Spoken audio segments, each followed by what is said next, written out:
We're obviously big fans of the Elder Scrolls ourselves. These are the kind of games that we would be playing if we weren't here making them.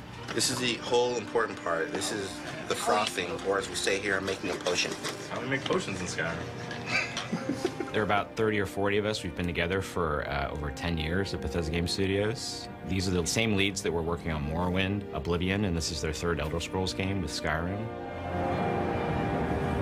It wasn't a question of whether we were going to do a fifth one. It was more, what did we want it to be? How is it going to be different?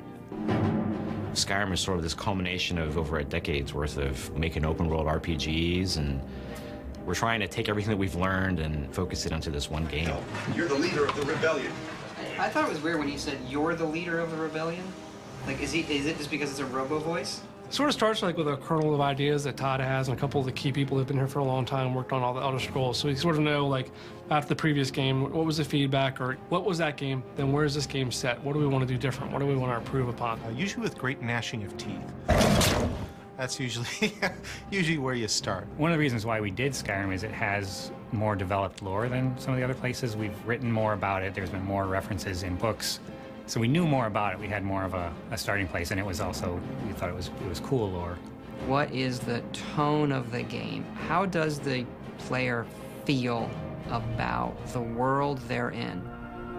We're going to let you create who you want to be, so we don't want to define as much who you are, as much as how do you feel about the world that you are exploring. And so for us, when we first start talking about one, is what is the tone of the world? And then everything else comes out of that. So Matt will go off and make art and start to sort of get the look based on what Todd has said and what they talked about, and the designers, Bruce and those guys, will go off and sort of come up with the main quest and the characters, and then we just meet each week and talk about it and iterate upon it and see what works and what doesn't. Oblivion, the last game we did in the Elder Scrolls universe, was a very core fantasy where the area it was set in, Cyrodiil, was very much all races, all ethnicities, all cultures, all, you know, it tried to be a little bit of everything. Skyrim is much more of our hardcore, like, Viking fantasy. We sort of settled on Skyrim as, you know, different from Cyrodiil, which was very civilized and the center of the empire, and we wanted to kind of mix things up, make it rougher, less peaceful, definitely, you know, more brutal.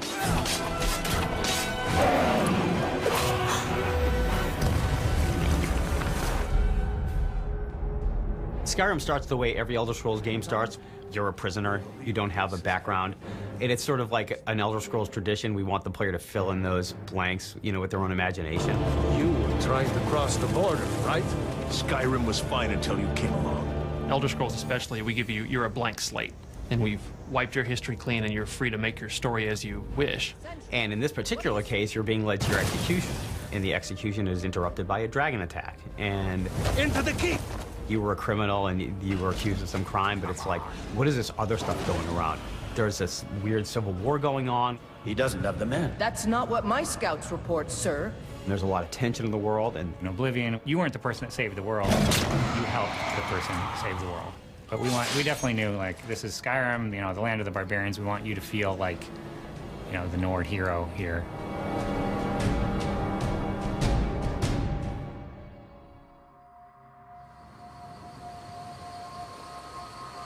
What is it now, Mother? A dragon!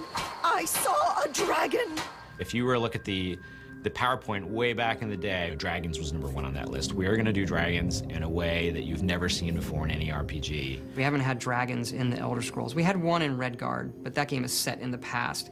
And so there kind of becomes these mythical creatures people talk about, but you never quite see.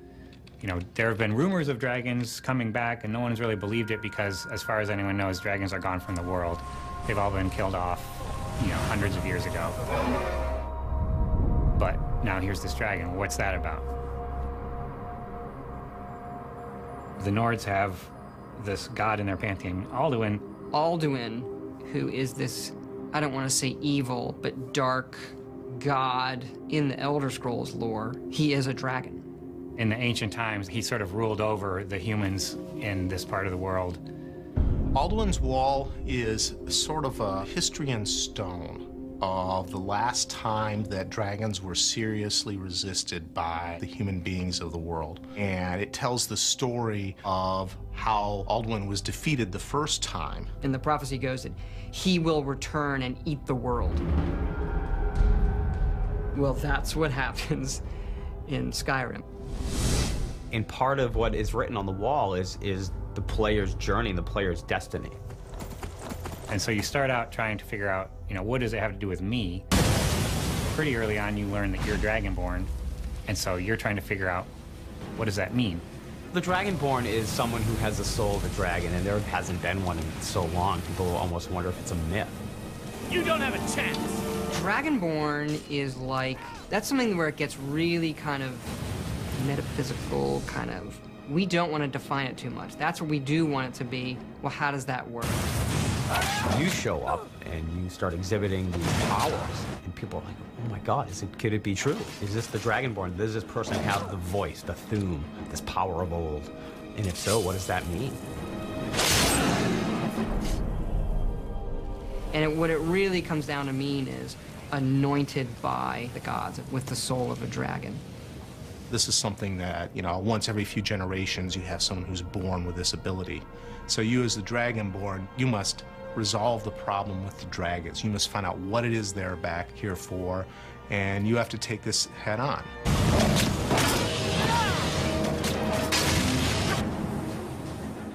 Part of it is a mystery, and then once you have the, okay, this is what's actually going on, then it takes on a more adventurous, less mysterious tone.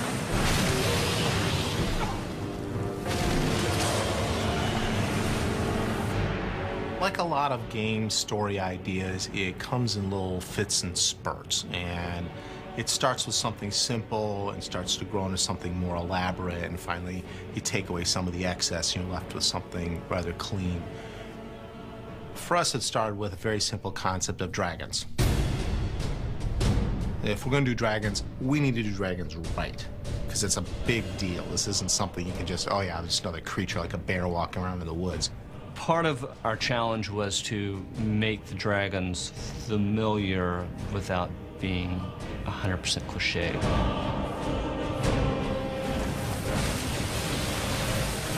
We definitely like them being characters. They had a culture. They may be terrifying and they may be brutal, but they're also sentient and intelligent, and they have a language, and they can speak, and they will speak to you at times. But they also have a sort of distinct sort of Nordic flavor to them.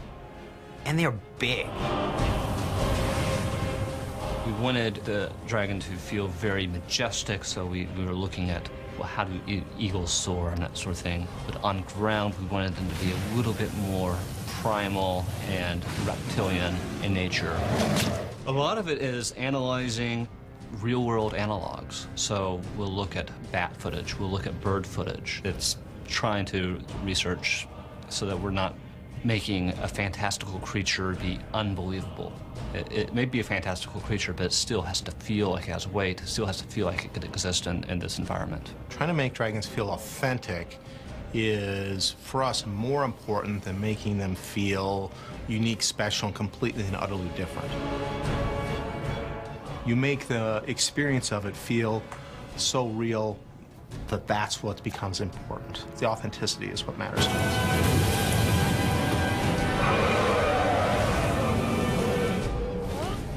In the Elder Scrolls lore, the ancient Nords had this power of the Thuum, the ability to shout and, form these words of power.